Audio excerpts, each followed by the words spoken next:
Hey, Off-Season After Dark fans, welcome to episode 12. I'm your host, as always, Mike Huesmann. And today we have the fun time of going back to episode 3, where we revisit the Mountain West Conference. Today we have AJ Ruffing here from Sidelines-Air Force, one of our many friends over at the Sidelines account who have had very good luck with a lot of Sidelines accounts, interacting, retweeting our stuff, getting feedback, stuff like that. So, AJ, very happy to have you here. How's it going today? Mike, thank you. Yeah, I'm excited. It's hard to believe it's football season, or not only football season, but it's fall sports in general right around the corner here at the Academy. So looking forward to getting into it and covering some Mountain West Conference today. Absolutely, yeah. Obviously, since, it's been a few months since we did Mountain West. It was, like I said, my third episode.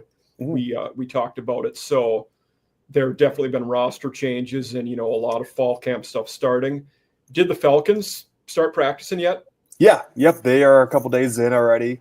Okay. We open up the season with Bucknell here at home. Yep. So obviously we go here at Marshall, so that'll be different. Yeah, yeah, absolutely. So yeah, they're ready to go. Just from one things I've seen on social media here as of late, and some things I've heard from the program, things are up on the up and up. Yeah, obviously the beginning of the year wasn't great last year, but they ended on a high note.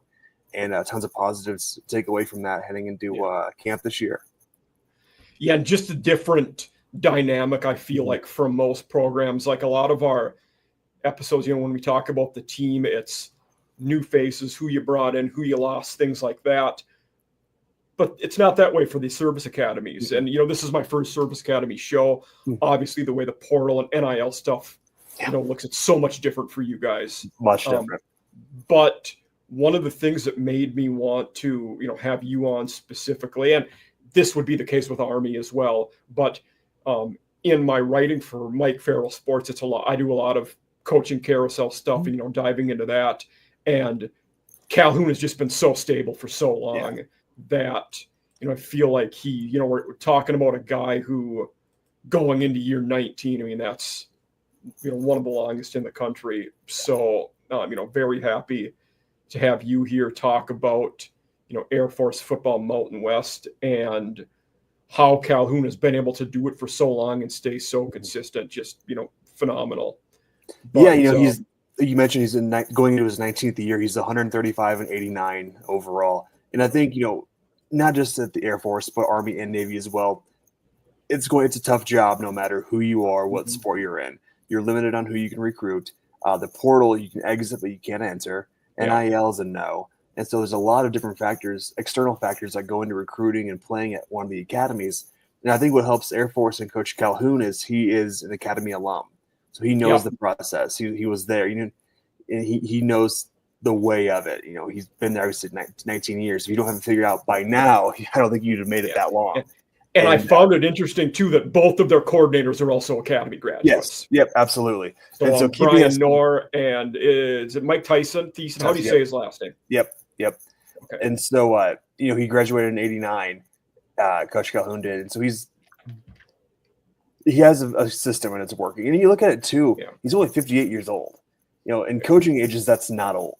No. And so, Air Force is very lucky to have him. Yes, we had some statistics that weren't great last year, some that were in the worst in his career. Like, for last year was the first time the Falcons didn't reach 3,000 yards rushing in his career. Yeah. They ended up with just about 2,700. And so some things like that. But outside of that, Coach Calhoun's done a phenomenal job. He's won bowl games. We split some guys into the National Football League. Trey Taylor and Bo Richter, 2 guys right now currently playing. Yeah. So he has a great system here at Air Force, and it's only going to continue to get better. And last year was so weird. Like you won the FCS game, then you lose 7 in a row, but then you win the last month. You look pretty good. We did, yeah. And in that 4-game run there, they shut out Oregon State too, who was kind of not a permanent member of the conference. They were kind of homeless there last year. Fresno's no pushover. Nope. Nevada had a bad record, but they were feisty in a lot of games and had a lot of close games. And I think with Jeff Choate, they're going to get better. And then San Diego State, I believe, was at the end of the year. Yep, that was the last game of the year. Yeah. Okay. And they had a first-year head coach in San Diego State, and Sean Lewis. Yeah. He was at Colorado the year before as an offensive coordinator. And I knew Longtime Kent State guy. Yep. Yeah. And I covered the MAC for many years, so I got to know Coach Lewis there as well. And he did phenomenal things at Kent State. Yeah. Again, he's another guy who's extremely young, who's extremely bright. And, however long he's at San Diego, they're going to be successful. Yeah. But it felt like up until that Fresno game, like when to the point they were 1-7, yeah, the offense was so bad. I mean, they were. It felt like you had a lot of games where you were getting 1 or 2 scores and just not, being competitive in a lot of those. Like I remember, the Baylor one, you kind of expect, but Wyoming wasn't very good last year. No, New Mexico was better, but still not great. And nobody should have allowed 50 points to them last year. No. No, I think one thing that kind of hurt Air Force last year as well is they played 3 different quarterbacks. John Boucher started the year. Josh Johnson started. He played a little bit. And then Quentin Hayes kind of finished out the year of that 4-game run. And playing 3 quarterbacks, doesn't help. There's no consistency. Nope. That's huge, especially even though we're a 90% run offense, you still have to have somebody under center who knows how to command the offense. And that's going to be one of the big questions going into this year. And even in the run game, the way they play, you still have to make quick decisions in that system. So it's, you need consistency there. But let's talk a little bit about, we were talking Coach Calhoun going into year 19, returning both coordinators. How has he been able to stick around for 19 years, which I believe is the 4th longest in all the FBS? I think Ferentz, Whittingham, Gundy are the only 3 that are longer than him, but don't quote me on that. I'm pretty sure that's what it is, though. Yeah, I believe that is. And I think it's because he's been successful. He has a winning record. You take away last year, he's winning every year. And how has he been able to win in a place with so many restrictions? I think what helps is where we're at. Colorado Springs is a destination. Yeah, I think that does help. I mean, if you've ever been out here to the Springs or to the Academy, it's a beautiful location right at the base of Pikes Peak. And especially in a growing town like Colorado Springs currently is. But I think that's probably a huge part to do with it. But I also think too, if you're just looking at the academies, I think overall you're looking at the success that Air Force has had. Then you look the past few years with Navy when they had Coach Kennedy and Atalolo. That may have been a factor in there as well. But just consistently good throughout his 19 years. For years, Monken has been pretty good at Army. Yeah. For years before him, they were not very good, though. They'd struggled for a long time. Yeah. Yeah, and so I think the consistency there is huge. And not only that, but what you get to do when you come to Air Force, the careers you can have after. Air Force does a phenomenal job of promoting the careers that they offer in the military. And then, like they talk about salaries. The average graduate makes this per year, this the 3rd year, this the 5th year, whatever it is. And then that talks to, you present that to an 18-year-old kid who's trying to decide where to go to college, that talks. So there's a few guys from my hometown in Minnesota that went to play hockey there. Oh, so sure. We cover my wife and I, we cover a lot of hockey, phenomenal hockey program here. Yeah. Lacrosse is fantastic. Baseball, basketball's women's basketball's on the rise. Had a phenomenal year last year. Went to the WNIT. They plenty of great things to bring recruits and not only recruits but cadets as well here to the academy. Yeah, talking about the changing landscape the last couple of years with obviously NIL, and it's non-existent basically at the service academies, correct? I mean, it's really correct. There's no collective, there's nothing like that. Nope. Yeah. Are any cadets in any sport, are they allowed to have an income in what would be like a sponsorship type agreement or not? I don't believe so. Okay. Yeah, I don't believe so. I didn't think so, but it was like I wondered it in that sense. Like, could you do an ad for a local car deal or something like that? Nope. Okay. No, the academy, I think it's kind of across the board with all the service academies, is they're pretty low key about when it comes to public appearance, things like that. True amateurism. Yeah. That makes sense. Yeah. But with Calhoun, obviously being there forever and super successful, there aren't many guys you would trust to handle the changing dynamics as much as him. I feel like, Right.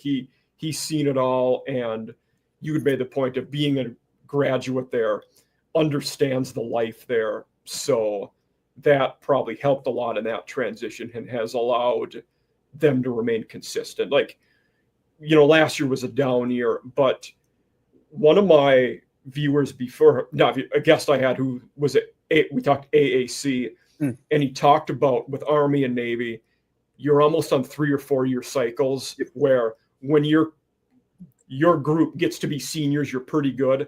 Then you massively drop off the next 2 years. Mm-hmm. But he said Air Force has largely avoided that. They've been able to stay pretty consistent most seasons, whereas the other two were not able to do that. I think that speaks to a culture, program, and kind of having that next man up mentality with the guys that are because you're typically another thing with the service academies, you're not playing nearly as many young guys as most schools either. No, not at all. So you get 4 years. You don't get redshirted. You have 4 years. Yeah, and best of it. Yeah, and when you're a freshman, sophomore, there's a guy that's been there 3 or 4 years ahead of you, usually on the depth chart. Yep, and then sometimes too, you have kids coming out of the prep schools as well. Yeah. We have Air Force prep school here, which is on the academy's base. So a lot of those guys. I didn't know that. Okay, because I knew a few guys that went to the Naval Prep School, but that's in Rhode Island. Yep. The prep school here is right on base, so it's kind of convenient, actually. Extremely convenient. Yeah, and from where I live, I can see the academy out our front door. We're 10 minutes away. Does the prep school play other private schools? Like, how does their football team I believe so. Yes. Okay. Yes, I will. I'll have to reach out to a good friend of mine, Lieutenant Colonel Matt McCraw. He just took over as the athletic director over there. He played basketball at Air Force in 07 through 09, and was on their basketball coaching staff last year. He just took over the AD position at the prep school. So I'll have to ask him kind of how their scheduling works. That is an interesting point I haven't thought about. Yeah. At the prep school, do they have to pay tuition to go there? I don't think so. Okay. I think that's that's very convenient. Like, you're talking about saving thousands to then get into a college where you're going to have those outcomes. Because I imagine you're essentially a cadet, but it's not at the academy yet. Okay. Type of thing. Yeah. Because the cadets at the prep school still, they walk around campus in uniform. So yeah. And that also, one built-in advantage of that, similar to what you'd see at BYU, but not to that extreme. Mm-hmm. You're older by the time you're a college senior. You're going to be 23, 24 when you're playing college football. Yeah. You're a grown man at that point, physically, compared to an 18-year-old. Right. Yeah. Right. Yeah. That's probably why, too, a lot of freshmen and sophomores don't play. Yeah.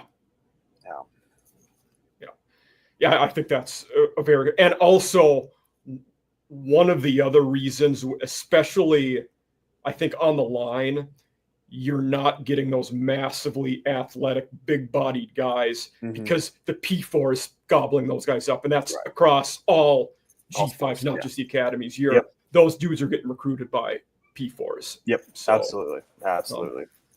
But in talking about coaching, kind of one of the main sections we always talk about on the show is coaches of the conference and ranking them. So we'll talk about my Mountain West head coaches. So for most, let me see if I can get this looking better. I think that's the best we're going to do. But for a lot of our P4 conferences, we find generic lists that other people, the lists are done to death. Whereas in my writing for Mike Farrell, I did a series this summer of ranking the coaches for all the G5 conferences. So this was actually the first one I did. So for our viewers out there and you, AJ, these rankings are mine. So if you don't like them, I'm the guy you complain to, and you tell me I'm wrong if you want to. And I'm open to any spirited debates you have. But I did Troy Calhoun. I put him number 2 in the Mountain West head rankings. A lot of people felt he should have been number 1. I appreciate that. I certainly think you could make a case for either of them. Why I gave Mendenhall the nod, when I had to pick between they were clearly the top two. He's done it at more schools, is why I gave him the nod. But that could go both ways. But in, if you were doing this, looking at it, what's something on the list, say in the top few that you agree with, disagree with? Maybe where would you have Calhoun might be? Sure, I think Coach Calhoun's sitting right there in a good spot. You look at you talk about Bronco Mendenhall. He's done it, and he's done it in the conference too, from New Mexico last year. He has, yeah. And you go down to 3 there. Dan Mullen, he's been out of the box, or he's been off the sidelines for 5 years now, give or take. Yeah. And so coming from Florida to UNLV is going to be extremely interesting. He comes from a great coaching tree. You've mentioned their 103-61 phenomenal winning career. He won the SEC East at Florida. But, a name on here, too, is interesting, and maybe just because I'm a homer and because I've interacted with him, that's Sean Lewis. Down there at 10. He was a guy who just entered his first year last year at San Diego State. He's a guy who's I think he's still in his 30s, late 30s, early 40s. So he's extremely young. And that, he was 24-31 at Kent State. Mm-hmm. The hidden, optics there, that's such a tough place to win at. We know Kenny Burns won 1 game in 2 years there. I mean, it's a really tough place to win. And Lewis had them on the right path before he left. He did. And, I've had some friends who played for him at Kent, and they absolutely loved him. Absolutely loved him. And he's a guy who, like you talked about, I'm a Northern Ohio guy. Kent is tough. People forget that Julian Edelman was a quarterback there and Josh Cribbs were quarterbacks there, and they were wide receivers in the NFL. And they, like I said, they won 1 game the last 2 years. They might not win one this year. They're going to be really, really bad this year. They're going to struggle. And you go down go ahead. No, you go. Okay, I was going to go down to the bottom there. Timmy Chang in Hawaii. And you talk about tough jobs. That's tough. I mean, no matter who you are. I mean, I was actually just thinking about him the other day, and Colt Brennan. Back to that era of Hawaii football. And it hasn't been the same. I don't think it ever will be. That's a tough job no matter who you are. Maybe they struck lightning in a bottle by buying low on June Jones and just having faith that he was the guy to do it. Yeah. But then you had another guy like Todd Graham, who was a pretty successful head coach, wasn't there, wasn't winning games when he was there. No. So. No. Yeah, but you look at all these names like Jay Norvell. We're going to talk. I think I'm going to talk about him later, but he's a guy I've seen live in person a few times, and he's an interesting guy too because this might be a make or break year for him. Yeah, and he's also one of those guys who, with a good year, maybe a bigger school tries to pick him off, but a bad year he might. We don't know what his future is going to look like. That's the huge polarities with him. Jeff Choat's a guy that I like a lot. When Nevada hired him, I love that hire. He was really good at Montana State, then good as an assistant at Texas, with Sark. And Nevada was interesting because they were great with Chris Alt, which had like 3 stints over 30 years, but then they were awful, with Polian. Then Jay Norvell did pretty good there. He tough play. He took over a bad situation, did all right, then left. So, we're interesting one. And on to a man very familiar with service academies, Ken Numatalolo, fantastic head coach. I think he's another guy who the things we were saying about Calhoun before, we would have said those about Ken at Navy. Long-term, stable, culture, doing the right things. Like that was kind of the mantra that he had there. And first year, he ran into the buzzsaw that was Coach Munkin. He did. That's essentially what I think did him. I'm very lucky enough to have gone to the Army Navy game twice, and it's unbelievable. And I was there his last game, and I told my sister-in-law graduated from the Naval Academy, and that game was in Philadelphia. And Navy lost that game. I told my father-in-law, I looked at him, I go, he's going to get fired tonight. And first thing Sunday morning, he was let go. Yeah. And it was a shame because he was without a doubt, the best coach ever at Navy. Record-wise, he has it all. But he took that break, went to UCLA with Chip Kelly for a year or so. Yeah. And now he's taking over San Jose State, which, again, is probably a tough place to coach in California with having schools every 5 feet away. So, but San Jose State. Year one, he did very good in year one. Going 7-6 their year one was a good job. And he lost, 5 overtimes in the bowl game? Yeah. And so San Jose State came here last year. And so that was our second game of the year. Yeah, our second game of the year. So I got to watch him in person and watch that squad. They lost Nick Nash this year. Quarterback turned wide receiver who was a stud. So they're one of my teams I'm very high on in the Mountain West this year. Yeah. He could be a good QB. I mean, we'll talk about the QBs later. Yeah. And Ken will be a guy, I think, being in that region of California, if he has a good year this year, I will be curious if he's a candidate for the Stanford job, who we know has an interim this year. And he also gives off some of those David Shaw vibes where he's, that stable guy going to build from the trenches. I think a lot of the things he has done are what you might need to do to win at Stanford. He's a guy I could see being in the mix there with a good year at San Jose this year. Yeah, I can remember, too, when his name was being tossed around for the BYU job. Yes. A few years back when he was at Navy. And, his name's never not in the conversation for a job like that. And you mentioned Stanford could be a great spot for him. I think so. Yeah. And the other, Spencer Danielson at 5 is who I'm talking about here. And some people, most lists you see have him higher than I do at 5. Very few people, gave me, guff about that one. But my thought with him is he was briefly the interim at 23 last year. They obviously had the fantastic year. I need to see more from him, though. He took over a situation where you could hand the ball off every play to one of the best G5 players we've ever seen. He didn't screw things up, but he didn't really have to outcoach anybody last year either. He inherited a very good situation.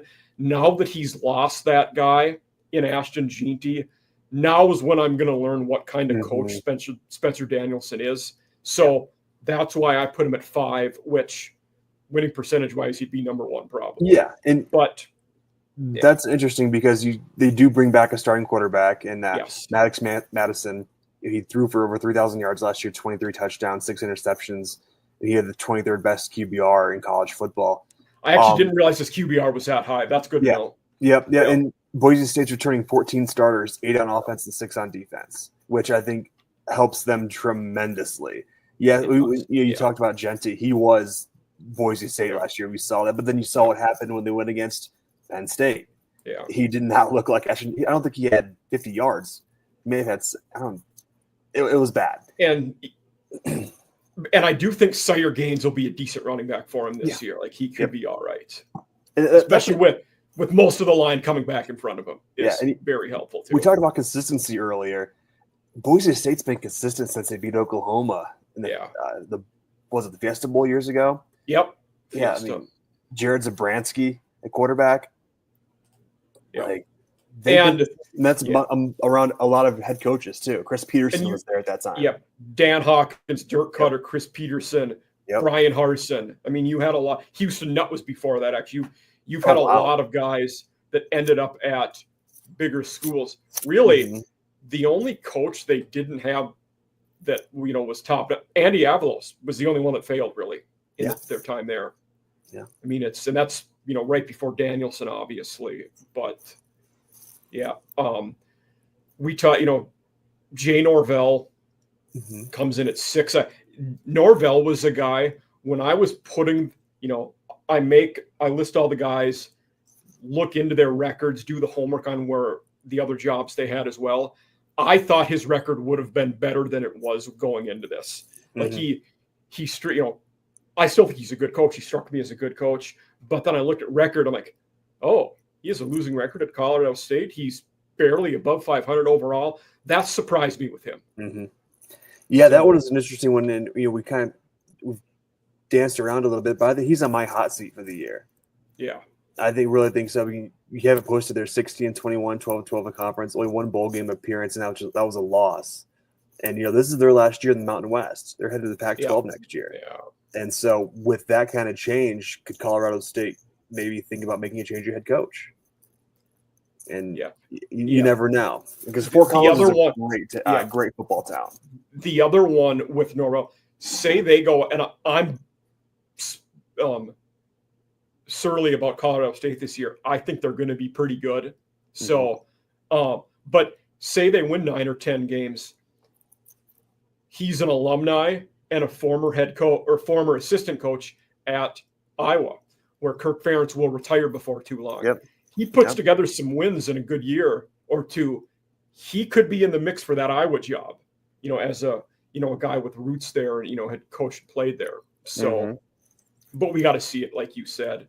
Fowler Nicolosi, we've seen him play a lot of football. He's been okay. He hasn't been outstanding. No. Hopefully that experience will help.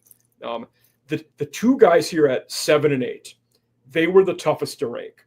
Entz and Eck, who were absolutely dominant at the FCS level, but we've not seen him coach at this level. I mean, Entz 60-11 as a head coach in 5 years at NDSU. It's an unbelievable record. Multiple national title winner. And Eck, who had been an assistant at South Dakota State, 3 seasons at Idaho. And now and he took over a bad situation there. They went to the playoffs. Now he's at New Mexico, where, thanks to the guy at number 1 on the list, he takes over a decent situation, or better than it would have been anyway.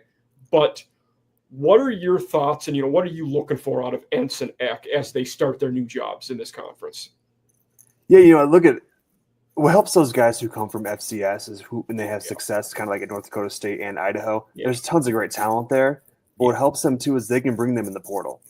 And you see it a lot of times too, those guys, they'll bring 7, 8, 9 guys from their teams, for their old teams to their new teams.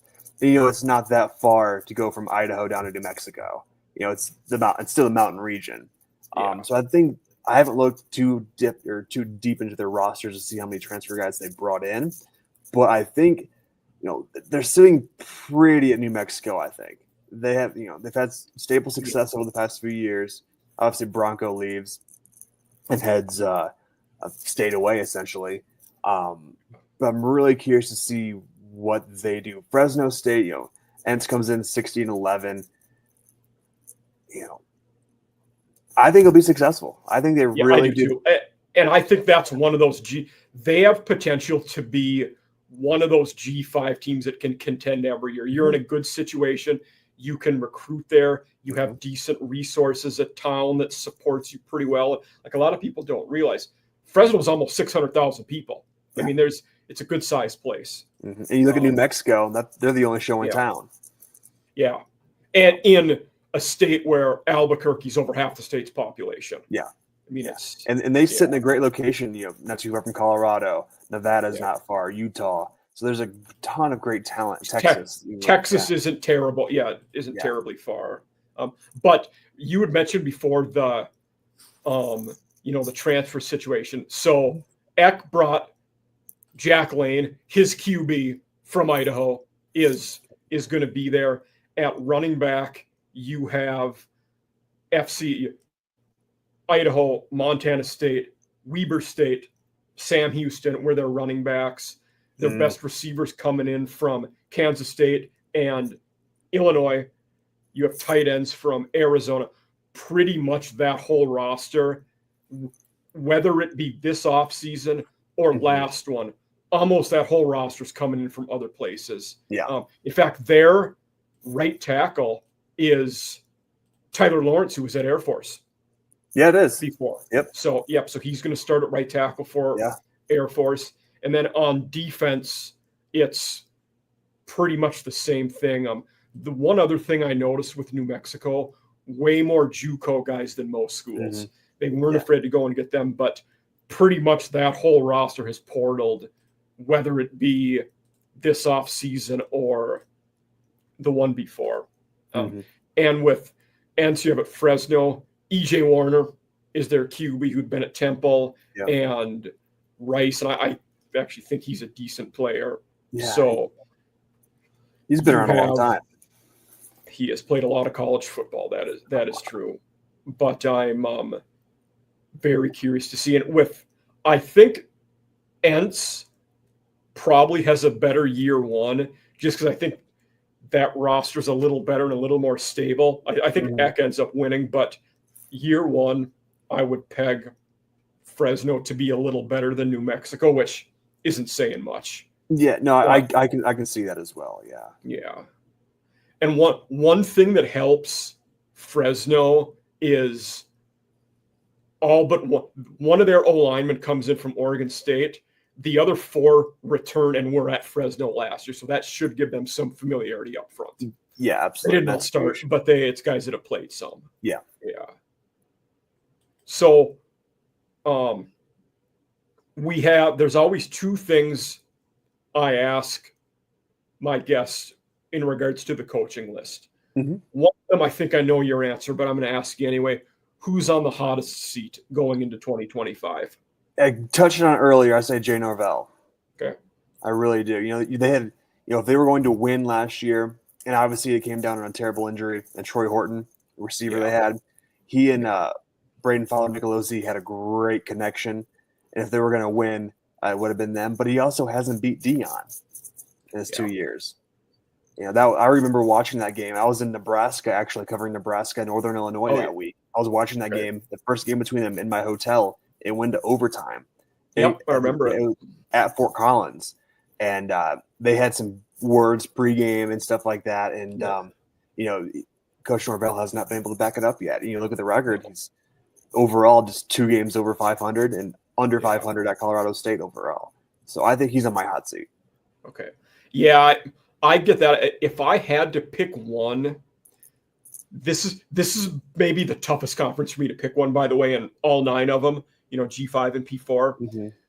I might go Timmy Chang, who I have on the bottom here. It's tough, and I'll say because in 3 seasons, he's not had a winning record yet. Mm-hmm. The most games he had a 3-win season, then he's had 2 5-win seasons. However, I do think he has a way longer leash than most guys, being an alumni there, tough place to win, hometown favorite. They're going to give him way more of a grace period than most schools do. Yep. I think it would take like a 1-2-win season for him to get fired, but I'm going to go with Chang just because a lot of the other guys, other than Norvell, you look at the other guys near the bottom, Saville year 2, Lewis year 2, Chot near year 2, Ensek year 1. Like you're not going to fire all these new guys. No. So there's not a lot of other options for the hottest seat. No, so I think Chang is. And I'm interested in that too because Hawaii comes to Colorado Springs this year. And so I'm really, really excited to see Hawaii play here. And what hurts them too is if they have away games, that's a lot. It is. I can remember Hawaii played at Ohio State a couple of years back. And that's a flight from Honolulu to Columbus, Ohio. And so that hurts them in the long run, I think. And that hurts recruiting too because it's hard to get to Hawaii. It's not convenient for anybody. This year, well, I'm actually looking at it. Colorado Springs is their furthest road trip this year. That's the furthest eastward team they play, which that's not too bad, if you think about it. Now, the other question I always ask about the coaches, and this one makes people think more because it's not as generic as the hot seat. Which coach is most likely to get picked off by a P4 school or a bigger school for a job, whether it be just this year or maybe 2, but which coach do you think with a good year is likely to, maybe get a bigger job or be a candidate for one of those jobs? I have 2 here. I think Bronco gets a phone call. Okay. Next year. And I think Dan Mullen gets a phone call next year. Okay. Because Dan Mullen's done it. And they both have. Don't get me wrong, they both have. Yeah. And they know. I think since Mullins hasn't recruited in NIL era, I think he's going to take a year or 2, learn how that works, and he'll bump up to a P4 program. Okay. I like that one. Yeah. Where that would be, Mullen's an interesting one because definitely could see him at a P4 school. I don't know if a blue blood top-notch program kicks the tires on him after Florida. Granted, he had 2 double-digit win seasons in 4 years. Then they fired him a year and a half later. Yeah. So he was winning there. but the Bronco one I like. I think for me, I picked two guys lower on the list.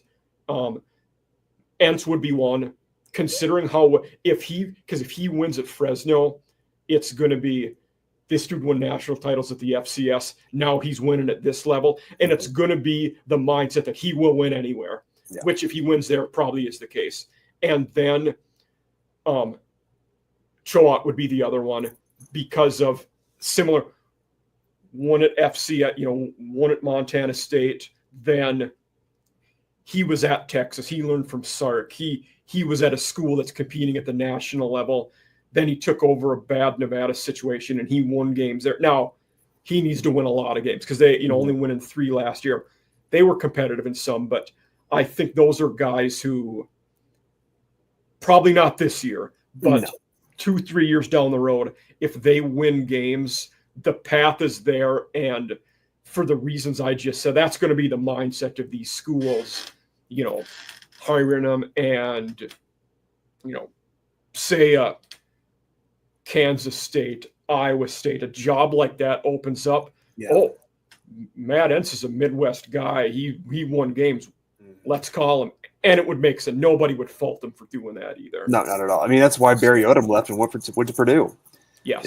He was winning at UNLV, and they weren't winning in West Lafayette. They haven't won in West Lafayette in a long time. Yeah, and I think being a Northwest guy, had Jeff Choate stayed one more year at Texas, he may have been the guy that got the Washington State job this offseason. He would have been in the mix for that. I think so too. It would have made sense. Yeah. Any other parting shot, coaching tidbits, coaching things that you want to touch on or say before we move on to quarterbacks of the Mountain West? I think we covered all these guys really well, and they all have a great story. Yeah. That's what's cool. There's not one coach in here who's kind of like just standing in the back of the room. They all have their own story. We've talked about Bronco; he's one. Troy Calhoun's the longest tenured coach in the conference and one of the top in the country. Dan Mullen coming from ESPN back to the sidelines. How does that work out? Coach Kenny and Atalolo, does he get a phone call? Like you talked about Stanford. Coach Danielson is what happens with, no Genti, but he brings back, a bunch of starters. Jay Norvell, can he win in Colorado State? So all these guys have an interesting story. It's going to be very interesting to see how it plays out. Yeah. How do the two FCS stalwarts do in moving up? I mean, that's another story. But this has to be the only conference where you have 4 head coaches with over 100 career wins. Yeah. I don't know if there's not a lot of people stick around. The American would be Munkin might have it. Casey Keeler certainly has it. But yeah, I'm trying to think. There's not a lot of guys that get because you don't have guys sticking around for a dozen years anymore. But we will move on to the quarterbacks. Unlike the coaching one, this list is not mine. Chris Murray, Nevada Sportsnet. Note I did switch out Josh Johnson, who is now apparently Air Force's QB. We assume he will win that battle after Hayes, not being there anymore. Which thank you, AJ, for pointing that out to me. Yeah, no But looking at this list, I said before, EJ Warner is a guy I'm pretty high on. I get Madsen being, I don't know that I'd have Madsen one. I get it. But then I think with Alejado and Walker Egan, you got 2 other good both QBs look good at times last year. And, we've seen them. One on this list that Murray had, I do not believe Alex Orji will be the guy at UNLV. I think it's going to be Anthony Calandria from Virginia. Yep. Orji will certainly play. He's going to be in run Wildcat packages. Yeah. But we've seen him throw the ball, and it's not good, not enough to play every down, especially the way Mullen plays offense where you're going to throw a decent amount. I think Calandria is a decent fit there. Yeah, I think so too. But top of the list-wise, what are you thinking, when you look at these guys? Well, it's interesting, too. You look at Chuba Purdy. He has to be paying into retirement at this point. He's been in college football forever, it seems like. But, you look at Maddox at the top. I think it's kind of obvious choice in the way he has the 23rd, like we talked about, the 23rd best QBR in the country last year. Yeah, you go down the list here too. I'll talk on Air Force here. We talk about Hayes being gone. Josh Johnson's the only guy in the quarterback room who has played and started. Yeah. So it's a two-man battle, but I think he'll win it.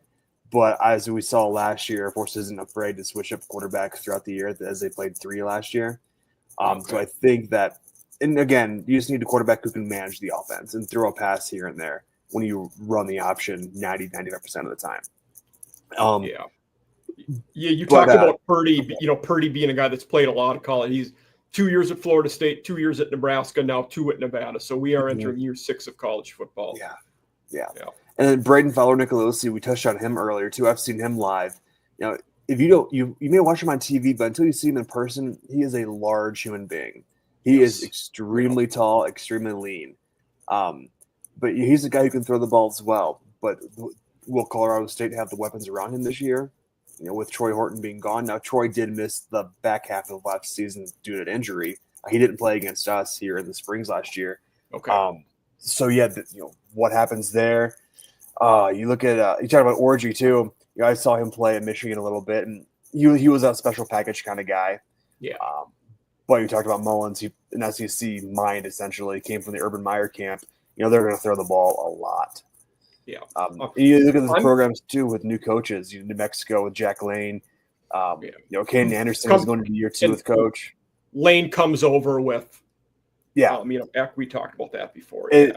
This is a different. I would say this probably is a faster paced game than it was in the FCS. Probably Certainly. not by much, but it still is. So how they're going to adapt to that is extremely interesting. I would have, if I was doing this list, I would probably have Bryson Barnes a little higher than he is on this list. I don't know that, I guess certainly I would have him higher than Orgy, but if it was Calandria, maybe I wouldn't. But Caden Anderson, they were a mixed bag at QB last year. You had the 2 guys playing, and it was, an interesting situation there. Yeah. And Purdy hasn't been great. I feel like a lot of that's going off of, the name, and he was at 2 power conferences before, but he's not really been fantastic and lit the world on fire. No, not at all. Talk about the bottom of this list. Jaden Denegal, San Diego State. Now he's battling Bert Emanuel, the Central Michigan transfer. Have you heard much lately about who is leading in that job or that? I have that not. Because last year San Diego State's quarterback, I know he's a Midwest kid. I think he's from Indianapolis. He transferred out. I cannot think of his name for the life of me, but he was a very good freshman. And, so that is Coach Lewis is a tough guy to play for, so he's really going to have his hands full. Was it Danny O'Neill? Is that who you were talking about? Yep. Danny O'Neill. And he was a really nice quarterback, too. I believe he's out of Indianapolis. And, that's one of those quarterback jobs that's kind of up in the air, I think, still. And it probably will be until week 1. Yeah, that wouldn't be shocking. And I'm blanking on where O'Neill – I thought it was a decent-sized school that he ended up at. Wisconsin. Yep, he was Wisconsin. Yep. So him, presumably Tyler Van Dyke will get that job, but I think Van Dyke's gone. I think Van Dyke. Billy Edwards. Edwards. Yep. Yeah. Van Dyke is gone. You're right. School, yeah. Yes. O'Neill's out of Cathedral in Indianapolis, which is a football powerhouse. Okay. Yeah, I got mixed up with. Well, Van Dyke got hurt against Alabama last year and didn't play the rest of the year. Yeah, and he is now backing up Jennings at SMU. That's where he's at. Yep, that's where he's at. Yeah. But this list, relative to the other G5 conferences, I feel like we have some good QBs near the top of this list. I think so too. There's some guys who. Madsen, you talked about, his rating last year, won a lot of games, seemed comfortable coming in. Warner's played a lot, has looked good. Aliato and Eget both threw the ball around very well last year. Fowler-Nicolosi, all right guy too. Yeah, Purdy, higher on this list than I would have him, but, not bad.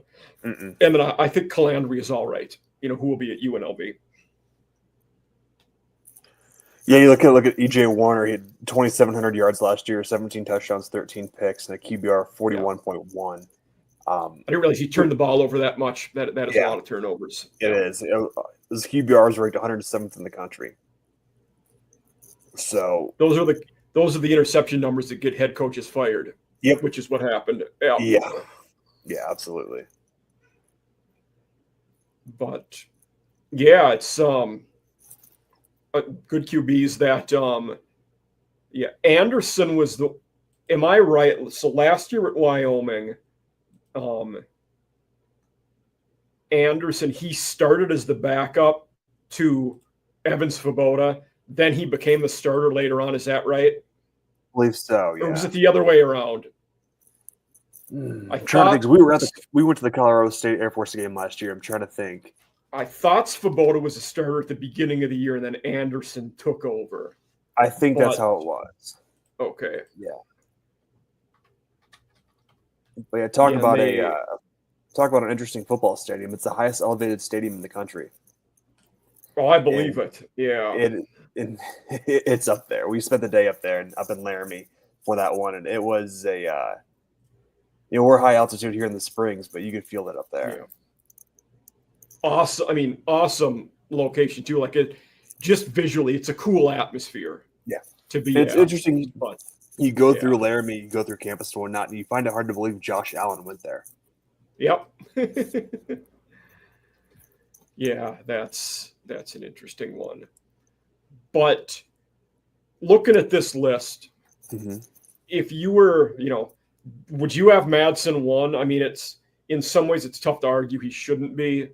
He's probably been the most consistent, that's for sure, in a guy who, a lot of people would have said he just got to be the game manager last year with Ginty. Somewhat true, but as you pointed out, his numbers were pretty good in throwing the ball, which that means he was doing it. So did well. Yeah. Yeah, if I was going to move this around, I would probably move up Braden Fowler-Nicolosi to maybe that 3 spot. Okay. He's a guy who's played a lot of football.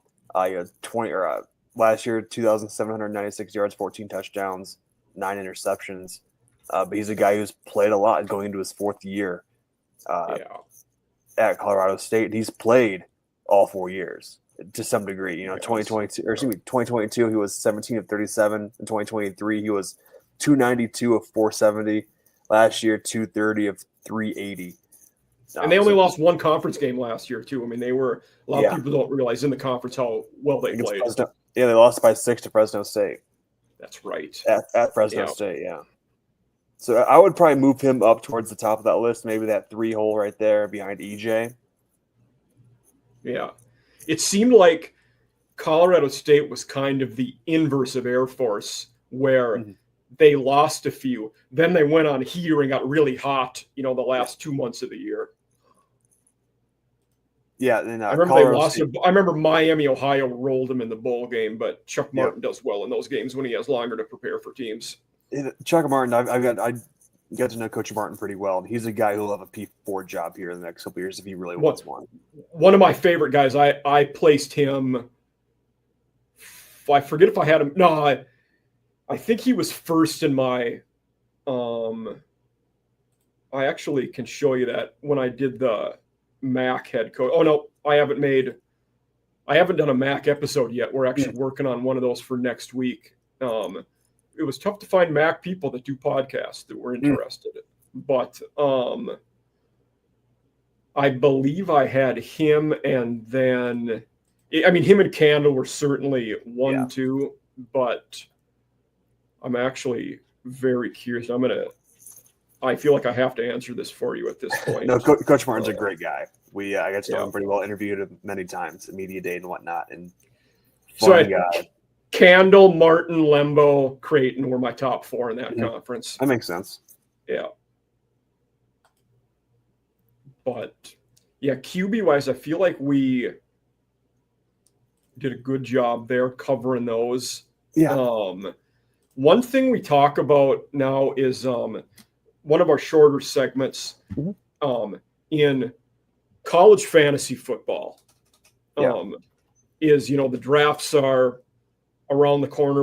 In fact, the one I do, our draft recently ended.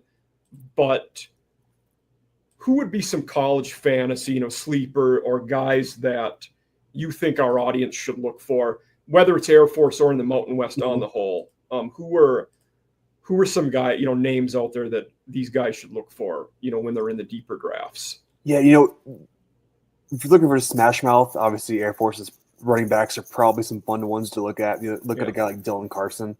He's a guy who 80% of the offense probably runs through, on the option offense. He's a hard-nosed downhill guy, fun to watch. He really was, during that four-game run last year, he was really able to turn it on. Ended up with about 600 yards-ish rushing because they run through 4 or 5 different running backs to keep everybody fresh. But he's a hard-nosed guy to watch. He's fun to watch. The pads thump when he hits. We're lucky enough to where we're on the sidelines for all the home games, and then I think we're doing an away game this year as well. But my wife, she does all the photography for us, all the video, and so it's great to see when he runs and how hard he does run. We've got some great pictures of him popping pads and whatnot. So my sleeper is going to be Dylan Carson, and I think it's Air Force doesn't get the national notoriety they get, like some schools may get, only when we're playing the other service academies. Like Army, or we go to Army this year. No, excuse me, Army comes here this year. We go to Navy. Those are both nationally televised games. Yeah, your guys' non-con's weird because it's like non-con, bunch of conference games, non-con, bunch of like they're so spread out, unlike most teams. Yeah, we play Army Halloween weekend. Week 5. Oh, it's that's the later one. Okay. Yeah, and for us, it's a 10 a.m. game here in the Springs for that 12 o'clock kickoff on the East Coast. Okay. So that's how Navy was here last year too. So, I feel like that's another, like, maybe one of the downsides of service academy football. There's very little leeway in your non-con schedule. I get it's a big deal playing the other service academies. Yeah. But I almost feel bad for the fans. Like, you don't get the exposure to as many other teams because you're always playing those teams. Yeah. And it's in the title of the podcast too, After Dark. I grew up on the East Coast. I grew up in the Midwest, so everything's after dark for us, and that's how it is here as well. But yeah, like I mentioned, Dylan Carson would probably be a guy to watch. I'll say that because I'm a homer. I'll be a homer. For me, my running back wise in your conference, Sam Scott at Wyoming is a guy that I pick because Harrison Whaley going to Virginia, and a team that with Jay Sovell, even before with Bull, they're lining up tight ends they want to run the ball a lot. So I think Sam Scott is a guy who will get a lot of touches there and has potential to be probably the bell cow in an offense that truly will use a bell cow. So just the volume is going to be there. And then receiver wise, one of the guys I think to look at, you had mentioned before about Torrey Horton getting hurt. Jordan Ross at Colorado State, if he's their guy and their number one, could be a guy that gets a lot of targets because, like, Wyoming and Air Force are running the ball a lot. Colorado State's going to throw the ball a lot. Yep. So I think that Jordan Ross could be a guy at Colorado State who our fantasy people out there pay attention to him. Without a doubt. Yeah. And that's what's always fun too is the other schools in this conference. Most of them throw the ball. Yes. We don't. So it's always my initial inclination in looking at that was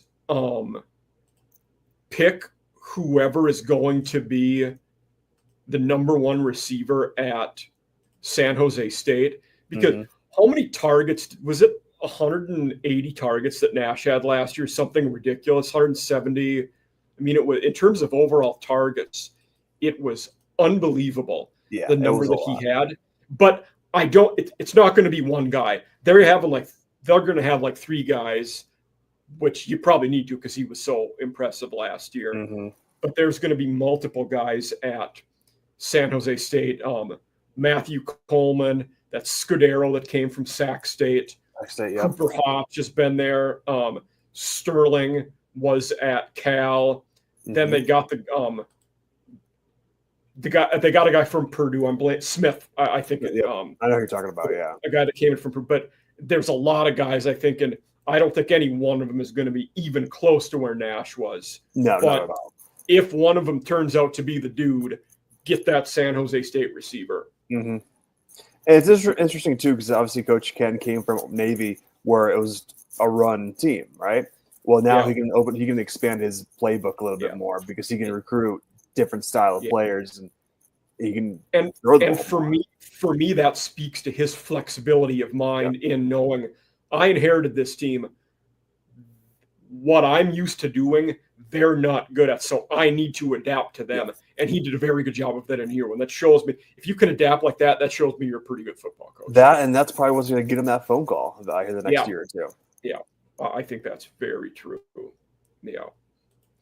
But that's the fantasy one. Now we'll talk a little bit about the projected finish in the conference. This was from College Football Edge. This was I pulled it. This was May or June. I pulled this one, so it was in the summer after spring. I don't probably no real complaint. I was going to say with the top two, maybe even the top three, you could argue no complaints there based on how they did last year. But what are your thoughts in looking at the preseason rankings? I think Boise State's kind of right where they need to be. They bring the most experience back along with the most success. Colorado State, I would probably drop down a little bit. I would move San Jose up. I would also move Utah State up too. I think that they have an opportunity to make a big impact. Obviously, new coach, but he's a new coach, but he's not. Coach Mendenhall's done it. But he's a new coach that's seen it all. Exactly. So I think he has immediate success year one. Because, he's won where he's gone. UNLV is an interesting one. Dan Mullins. I don't know if they hit the stride as quickly as some people may think. I would probably drop them down a little bit as well. Air Force, I think, is in a good spot. San Diego State's probably in a good spot. Hawaii, I would probably move down to the bottom. I would have Hawaii last, I think. Yeah. I think Wyoming is probably a little better than what people think. I'd maybe move them into that 10-ish hole there. Yeah. Nevada. I was going to say Wyoming and Nevada. I think they're both better than they were last year, where I wouldn't say that about Hawaii. Mm-hmm. I think reasonable growth for Nevada and Wyoming. It's a massive success if you win 6 games and go to a bowl game this year after coming off of 3 last year. Mm-hmm. I doubt they both do it. Maybe one of them gets there. There's only so many wins to go around. Right. Yeah, if there's a team that does it, I think it's Wyoming. Okay. Yeah, I can't disagree with that. You kind of look at their schedule too. They play Akron at Akron. We talked about the MAC earlier. Yeah, and that's But you kind of look at and they're another team who's moving to the Big 12 as well.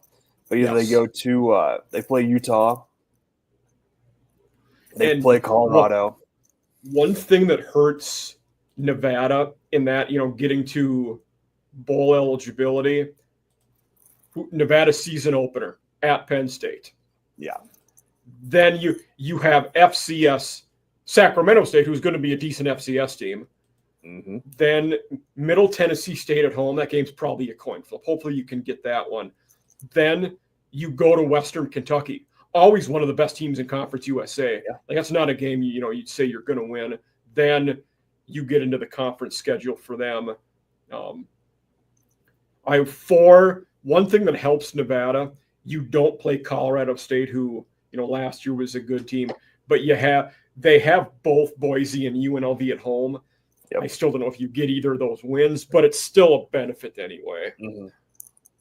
Yeah, and what hurts some of these guys too is, like, for example, Wyoming goes to Hawaii this year. Yeah. So that's the travel in some of these games is pretty. You talked about going to Penn State as well. Yeah. Wyoming going to Akron. Yeah. It's a long road to Cleveland. And Nevada doesn't play Hawaii, who you want to play because they're not very good. So that doesn't help you either. Right. Yes. Yeah, so the scheduling this year is very interesting, especially with some of those non-conference games. We're lucky in the regard that our non-conference isn't too crazy busy or too crazy this year. We have Bucknell, and then we go right into conference with Utah State, Boise State, Hawaii, Navy, UNLV. I'm blanking on who's the fourth non-con game you guys have. At UConn. That's it. Yeah. Actually, I think they'll be decent this year. That's late in the season, too. Yeah, I think they'll be all right. Yeah, that's November 15th. Ooh, that is late. Yeah. And they, under Mora last year, I mean, that was a team that won 9 games. Yeah. And beat North Carolina in a bowl game. Yeah. Yep, and I remember, too, when they my alma mater, Ball State, beat them 2 years ago. Yep. So, no, that was a fun one. But, yeah, that is a very late game for a non-conference game for us, being in November. Yeah.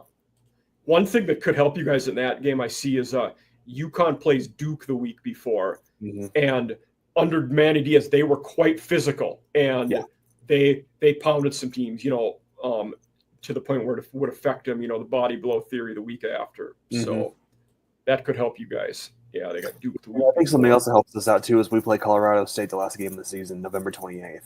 It's at Fort Collins, but being it's going to be cold. It's going to be late in the season. It's probably going to be a night game if I had to guess. There was a blizzard there 2 years ago. So that kind of goes into our favor of a team who likes to ground and pound. Okay, yeah, definitely. Yeah. Yeah, I'm looking at the schedule. Both the Navy and Army, both 10 a.m. local time kickoffs. Yep. Yeah, and every game's 10 a.m. out here for us, so it's kind of nice either way. Yeah. So that works out well. That's the best thing about being in Mountain Time is those East Coast noon games are 10 a.m. our time. NFL's 11. Prime time's at 6. It's awesome.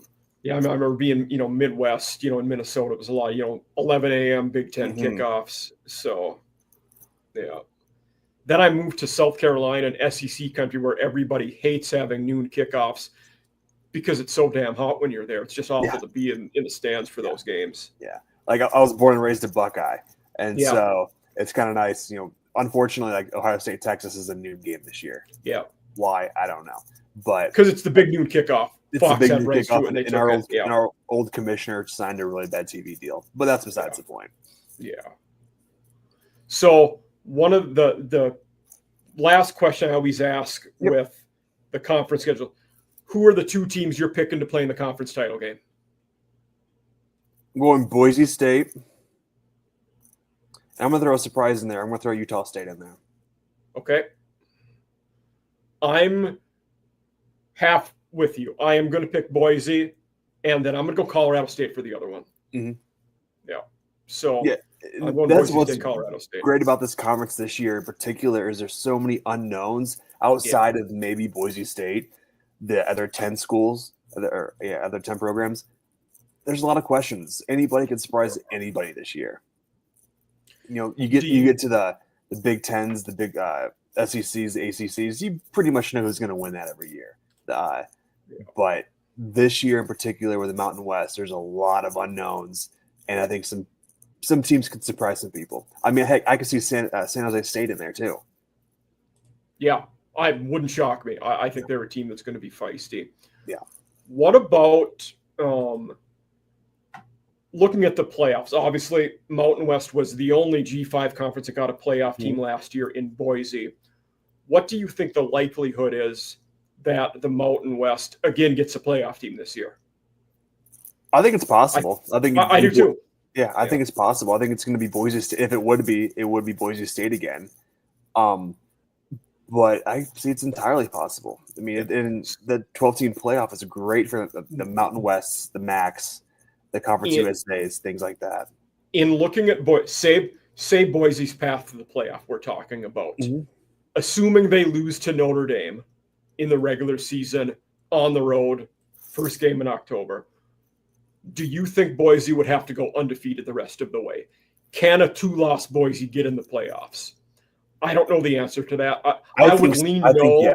I think yes, because they've been there before, and they're not one of those flukes. They are a known brand, and the perception that they are competitive would help them there. Yeah, that's a good point. And the big variable with any G5, but especially if they have 2 losses, it's okay. what's Tulane's record? Is there an Mhm. undefeated team? Is Liberty or Western Kentucky undefeated? Yeah. I don't think any Sun Belt team is going to be on that level this year, partly because the conference is a gauntlet and they're going to beat each other up. But if you have an undefeated or a one-loss, Tulane, who say their one loss is to Ole Miss and it's close, then you couldn't have a second loss if you're Boise. It's your resume against the other competitive G5 teams matters at that point. And you look at it too, and you talked about Boise State. They go to Notre Dame October 4th. Notre Dame's really good at losing to smaller programs. I mean, Northern Illinois beat them last year at Notre Dame. Ball State took them to the wire a couple years ago. Toledo, they were an interception away from beating them at Notre Dame. So anything is possible up in South Bend. But Marshall beat them. Marshall beat him. Yep. Yeah, that's right. That's right. Yeah, I can imagine that was a celebratory one for you as well. I was still at South Carolina at the time. You were still South Carolina. Okay. Yeah. But you look at their schedule too. They're starting the season off in South Florida, home for Eastern Washington. They're here in the Springs at App State, then they're at Notre Dame. I think they could beat Notre Dame. Like, that's not out of the realm of possibilities. It'll be tough. I think it'll be. We know stuff. I do think App State's down. I think they'll definitely be the favorites and should win that one. But you said it's in North Carolina though. What's that? They play App Boise State, and App State. They play at App State. Yeah, okay. So it's back-to-back. Excuse me. It's at Boise, then they travel to Notre Dame. Gotcha. Okay, that's what it is. Yeah, but you look at Boise State's the back half of their schedule. It's tough. Home for New Mexico, home for UNLV, at Nevada, home for Fresno State, at at San Diego State, home for Colorado State, and then they end the year in Logan against Utah State. Yeah, I mean, you got Colorado State, Utah State, then a tough game the next week in the conference title game, which you probably have to win to make the playoffs. Yeah. Yep. So yeah, I think that let's say they have 2 losses. I think they can still make the playoffs. Okay. It'll be interesting. So my thought this year is an undefeated Liberty or WKU would be in the realm, but I think it's likely that either Boise or Tulane is the playoff team out of the G5 this year.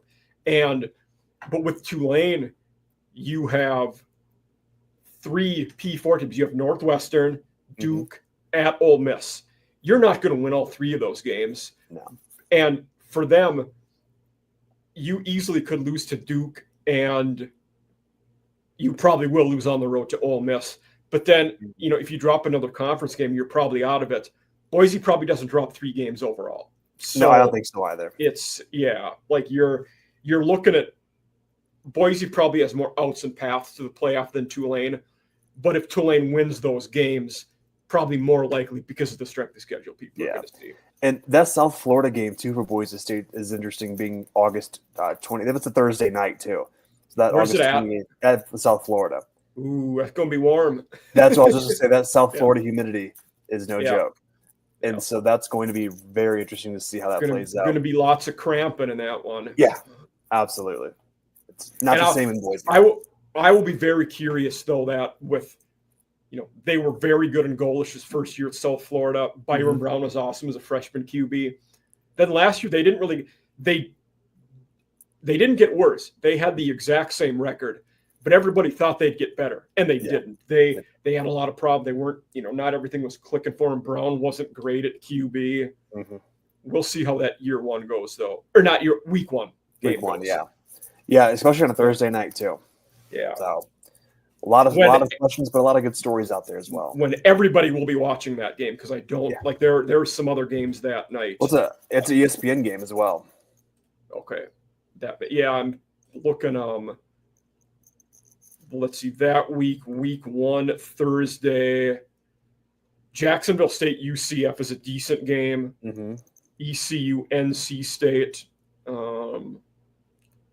Ohio Rutgers. There's actually more games. Oh, Buffalo and Pete Lembo go to my home state Gophers. No, nice. That week. Yeah, that's right. That'll be a fun one. Yeah.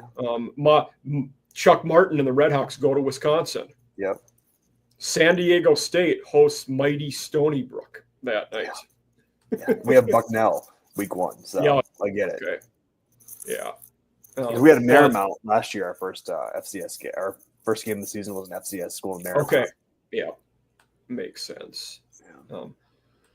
But we always end our segment. We're winding down here. Kind of a hot take. Some people don't like the term hot take, but hot take, bold take. Something under the radar. Yeah, less popular. What's your take like that going into this season for the audience? Yeah, I've touched on it earlier, but my under the radar team this year is going to be San Jose State. Finished 7-6 last year with lost the bowl game 41-39, a 5 overtime game against the team we just talked about in South Florida, and the Hawaii Bowl. But I can't see them having a down year. I just can't see. I can see them maybe winning 9 games easily. Okay. And making an impact like we talked about too. Like we wouldn't be shocked if they played the Mountain West Championship at the end of the year. No, and I think that's a team who, because they're so far. I mean, outside of Hawaii, they're so far west, and not a lot of people pay attention to them, and they know who they are because of Coach Ken's name, because they associate that with Navy. Yeah, and so I think they're a team who may, perk some ears this year as the season goes on. Okay, some of the audience will remember this one, but my G5 hot take, not necessarily, not at all Mountain West, but on your vein of team winning games surprising, I think Louisiana Tech wins 7 or 8 games this year. I think they're going to be a lot better. So that's my hot take, and I'm not afraid if it's out there every week, even though if I'm wrong, everybody will make fun of me. That's okay. Because if I'm wrong about it, Sonny Cumbie probably gets fired. Right. And that's, we can talk about that too. I can talk about the Mid-American Conference. Jason Candle, he's a guy who I think at Toledo, I feel like he gets his name's thrown in the ring every year for I brought up the point before. I feel like he's a guy, if he wanted a P4 job, he would have had it by now. Yeah. Probably. I don't think he does. Yeah. And you've got a great setup in Toledo. You're winning. Yeah. You're going to bowl games every year. Like there's nothing. Same with Chuck Martin. Like they love you. Their pressure is limited. You're meeting expectations all the time. Yeah. I mean, that's what makes it great. Yeah. Lembo will be an interesting one in that, especially one job I think of if he keeps winning at Buffalo, and I think he does. I don't think Mike Loxley lasts much longer at Maryland. Mm-mm. Pete for that job would be an interesting connection. He would be. He would be very interesting. Before.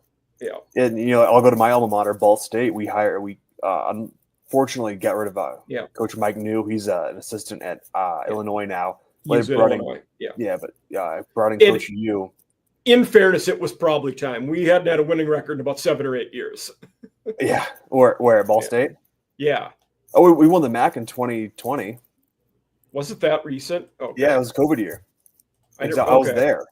We were in Ford Field watching them play Buffalo, and that's when they had Jarrett Patterson. You're right. Okay. Yeah, and we were sat in Ford Field, no fans. Okay, that was the only winning season he had in his time at Ball State, and that went back to 2016. I'll take it.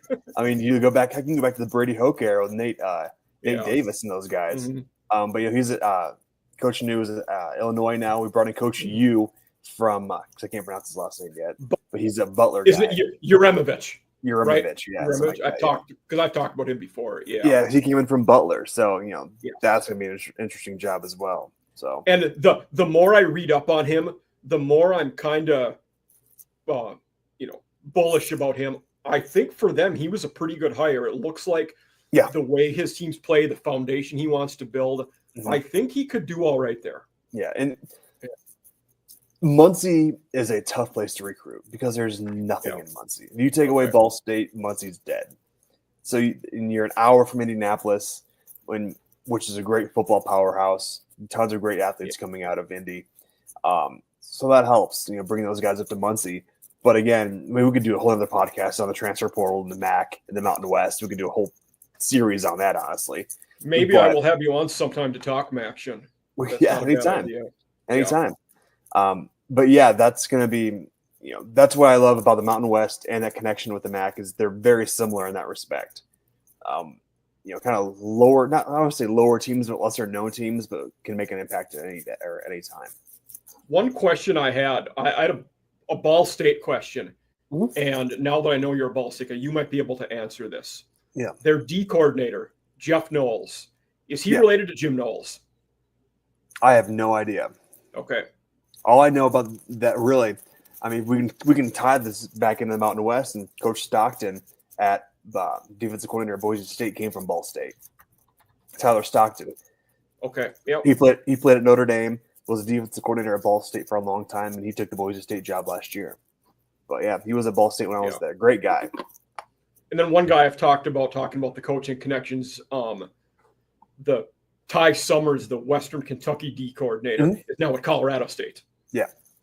So he was solid, and that kind of came about as talking about Ty Helton and how he's been so successful at WKU year in, year out, while constantly replacing coordinators.